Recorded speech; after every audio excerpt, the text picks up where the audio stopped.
আগের ব্লগেই তোমাদের সাথে শেয়ার করেছিলাম যে ফার্স্টে এই প্যান্ডেলটা আমরা দেখতে ঢুকেছিলাম।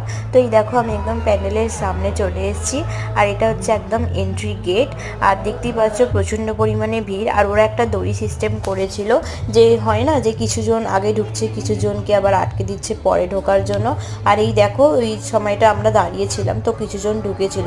তো তার আগের মুহূর্তে আমি কিছুটা ক্লিপ তোমাদের সাথে শেয়ার করেছি। আর হাত থেকে অলরেডি ফোন পড়ে যেতে যেতে বেঁচেছে, তো কোনো কষ্টে আমি তোমাদের সাথে শেয়ার করতে পারছি। এই যা ভিডিও করেছি এরকম অল্প হয়তো এদিক ওদিক ভিডিও হয়েছে বা ভিডিও ক্লিপ ভালো নেওয়া হয়নি, তো যতটুকু পেরেছি তোমাদের সাথে শেয়ার করছি। আর হ্যাঁ, যারা যারা এখনও পর্যন্ত গিয়ে উঠতে পারোনি, তো একবার প্লিজ গিয়ে ভিজিট করো, কারণ কি এখনও পর্যন্ত মেলা থাকবে, ঠাকুরও থাকবে শুক্রবার পর্যন্ত। তো তার আগে যারা যারা এখনও পর্যন্ত দেখতে যাওনি, জলদি চলে এসো দেখতে। আর যারা যারা এখানে থাকো তারা তো থাকো না, তারাও এখানে দেখতে চলে আসো। প্রচণ্ড ভালো প্রত্যেকটা পুজো হয়েছে, আর পরপর 4টে ঠাকুর 4টে প্যান্ডেলই বেস্ট হয়েছে।